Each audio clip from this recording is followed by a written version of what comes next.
Going to read selections from the book of Numbers that speaks to how a number of people were chosen to join Moses in the task of leadership.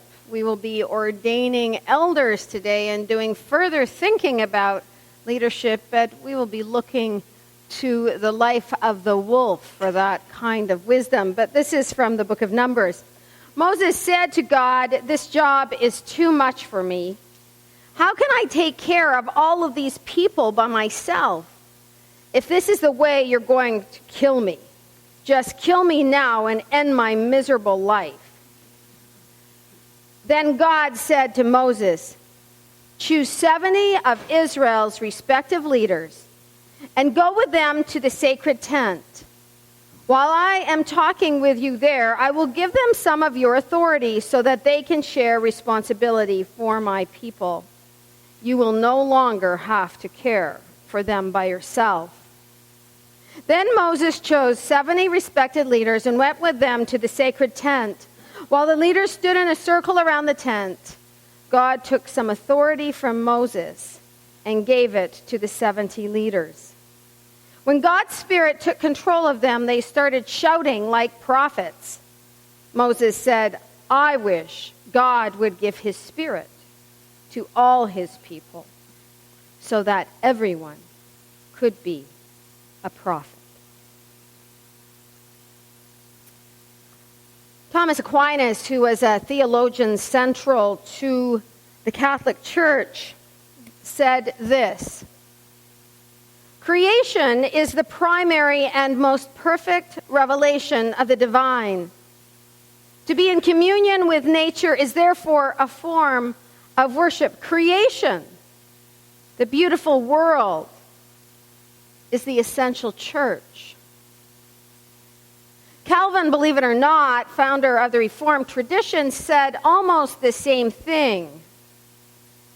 But for some reason, and you can kind of guess why it might be, the leaders of the church kind of throughout the eras never paid attention to these reflections, and we can think why. Well, then what would happen to their job and their pension fund? That would be the first question to ask. And as a result, I think what has happened is something that we're all still kind of trying to recover from, and if we aren't trying, we should be.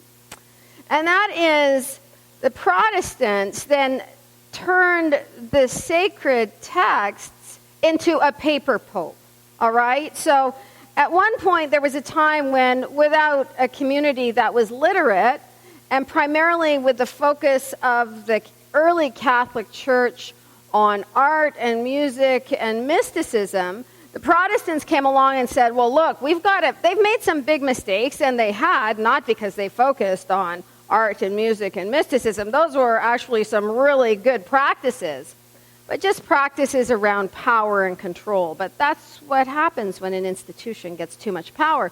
And so the Protestants said, we're going to fix all that. We're going to make the Bible our sole source of truth. But you can kind of see where that might go, can't you? So that then Protestants kind of threw out all kinds of baby with the bathwater. And from time to time, we ended up with not a human pope calling all the shots, but a paper pope calling all the shots. And that, I think, is a kind of an element of the conversation we still need to be on top of, that although we are Protestant, it's really important that we put the Bible in its place. So, like I said, throughout this season, we'll be thinking about what it is this sanctuary called creation has to remind us of. I know a number of colleagues and I were having dinner together on Friday night, and two of the people around the table were vegetarians. Neither of those two people were ministers, by the way. And I heard one of my colleagues, whose Buddhist fiance is a vegetarian, say, you know, I have an idea that if we really looked at all the evidence as Christians, we would be opting for a plant-based diet. It is kinder both to the earth and to the animal kingdom. Interesting, eh? I suspect there's some truth in that. But for centuries, our spiritual tradition has not had a lot to say about treating the earth kindly. Neither have we had a great deal to say about treating animals kindly. In fact, sometimes we haven't even focused on treating people kindly, but that's something else. And furthermore, we have focused on ourselves as Homo sapiens. Remember the translation of that phrase from the video last week, Homo sapiens, wise men.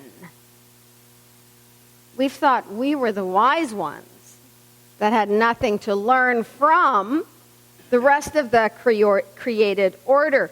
And so this morning, as we reflect on what might be at the heart of good leadership in this tradition, we're going to look to the wolf for our lessons. The New York Times recently published an article about veteran wolf researcher Rick McIntyre and his observations on the true behaviors of the leader of the wolf pack, the alpha wolf. While the article compared the alpha human male to the alpha wolf, it speaks to the kinds of lessons alpha leaders of both human genders can learn from nature's true leaders. Here are the key observations from the article. The main characteristic of an alpha wolf is a quiet confidence and self-assurance. You know what you need to do. You know what you've been called to do. You know what is best for the pack. You lead by example. You're very comfortable with that. Your first role is not to lord it over others. The alpha wolf is actually not aggressive. It doesn't need to be. An alpha wolf may be a major player in a successful hunt, but then after they take down the prey, may step away and sleep until his pack has eaten and is full. In all of the years that McIntyre has observed the gray wolves in Yellowstone, he has rarely seen an alpha male act aggressively toward the pack members. They are his family. This doesn't mean that alpha males are not tough when they need to be. One famous wolf in Yellowstone, whose radio collar number was 21, which then became his name, was considered a super wolf by the people who closely observed the arc of his life. He was fierce in the defense of family and apparently never lost a fight with a rival pack. Yet within his own pack, one of his favorite things to do was to wrestle with the little pups. And what he really loved to do was pretend to lose. He just got a huge kick out of it. One year, a pup was a bit sickly. The other pups seemed to be afraid of him and therefore wouldn't play with him. Once, after delivering food for the small pups, 21 stood looking around for something. Soon he started wagging his tail. He'd been looking for the sickly little pup, and he just went over to hang out with him for a while. Of all McIntyre's stories about 21, that story was his favorite. It was a story that reminds us of the role of profound kindness that is also at the heart of good leadership. And listen to this about how wolf packs organize themselves. When a wolf pack is on the move, the first three in line are the old or the sick. They give the direction and pace to the entire pack. If it were the other way around, they would be left behind losing contact with the pack. In case of an ambush, they would be the ones sacrificed. Then come 5 strong ones, the front line. In the center are the rest of the pack members, then the 5 strongest following. And last, alone, is the alpha. He controls everything from the rear. In that position, he can see everything, decide the direction. The pack moves according to the elder's pace and help each other, watch each other. Most phenomena of all, and you may know this story, is how when a wolf community is healthy, it makes the entire ecosystem healthy. Exciting scientific findings of the past half century has been the discovery of widespread trophic cascades. A trophic cascade is an ecological process which starts at the top of the food chain and tumbles all the way down to the bottom. And the classic example is what happened in the Yellowstone National Park in the United States when wolves were reintroduced in 1995. Now, we all know that wolves kill various species of animals, but perhaps we're slightly less aware that they give life to many others. Before the wolves turned up, they'd been absent for 70 years. That the numbers of deer, because there was nothing to hunt them, had built up in the Yellowstone Park, and despite efforts by humans to control them, they'd managed to reduce much of the vegetation there to almost nothing. They'd just grazed it away. But as soon as the wolves arrived, even though they were few in number, they started to have the most remarkable effects. First, of course, they killed some of the deer, but that wasn't the major thing. Much more significantly, they radically changed the behavior of the deer. The deer started avoiding certain parts of the park, the places where they could be trapped most easily, particularly the valleys and the gorges. And immediately, those places started to regenerate. In some areas, the height of the trees quintupled in just 6 years. Bare valley sides quickly became forests of aspen and willow and cottonwood. And as soon as that happened, the birds started moving in. The number of songbirds and migratory birds started to increase greatly. The number of beavers started to increase because beavers like to eat the trees. And beavers, like wolves, are ecosystem engineers. They create niches for other species. And the dams they built in the rivers provided habitats for otters and muskrats and ducks and fish and reptiles and amphibians. The wolves killed coyotes, and as a result of that, the number of rabbits and mice began to rise, which meant more hawks, more weasels, more foxes, more badgers. Ravens and bald eagles came down to feed on the carrion that the wolves had left. Bears fed on it too, and their population began to rise as well, partly also because there were more berries growing on the regenerating shrubs. And the bears reinforced the impact of the wolves by killing some of the calves of the deer. But here's where it gets really interesting. The wolves changed the behavior of the rivers. They began to meander less. There was less erosion. The channels narrowed. More pools formed. More riffle sections, all of which were great for wildlife habitats. The rivers changed in response to the wolves. And the reason was that the regenerating forests stabilized the banks so that they collapsed less often, so that the rivers became more fixed in their course. Similarly, by driving the deer out of some places and the vegetation recovering on the valley sides, there was less soil erosion because the vegetation stabilized that as well. So the wolves, small in number, transformed not just the ecosystem of the Yellowstone National Park, this huge area of land, but also its physical geography.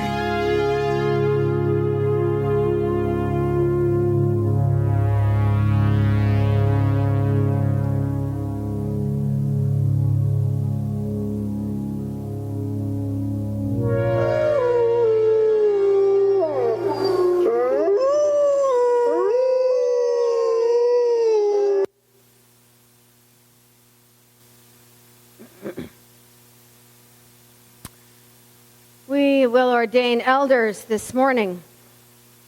One of the core values of this congregation reads as follows: leadership discerns the mind of the Spirit and faithfully responds. Therefore, we will be courageous even when having to make hard decisions.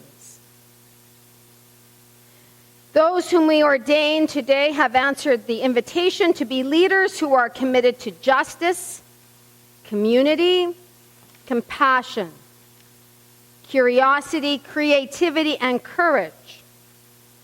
Their role on the session or on the council of elders is to ensure that this circle of friends continues to live into a vision that is deeply rooted in the rule of love that is at the heart of the Judeo-Christian tradition, while responding to the unique demands for leadership in the world in the 21st century. It is never an easy time to be in leadership, and the present challenges are complex. But our core values that call for justice and hospitality, compassion and diversity have set the pace. It is the task of the elders to ensure that the decisions, choices, and direction of this circle of friends are in keeping with these values. At its last meeting, the elders decided it was time to establish a fund to supplement those like Margaret Conning in our midst, whose story you know, it was in the Gazette, having to seek shelter, who needed a bit of a subsidy to cover housing costs in an era where there is very little housing available in the county, and what is not affordable. The goal ever in front of this circle of friends is a vision for making the world around us healthier. Just like that story. Though we are few in number, we have made some decisions that have significantly affected this ecosystem called Picton and the world. With our Reaching for Rainbows program, that has changed the lives of over 100 families, and the 10,000 Villages program that brings 40 families a year out of abject poverty. We are not simply a spiritual watering hole for our members, a chaplaincy for our special needs. We are constantly vigilant about how we can serve as a model for a world around us.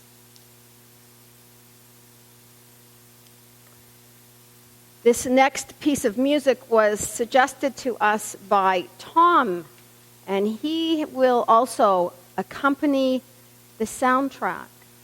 I invite you to think about how we as a circle of friends continue to be a means of impacting this ecosystem in which we live, with hard decisions, not all of those things that we watched on the screen about how the introduction of wolves were easy to watch, but they illustrated a sacred balance that when we mess with, like killing wolves, well, there are all kinds of implications for both other living creatures, the environment, and ourselves.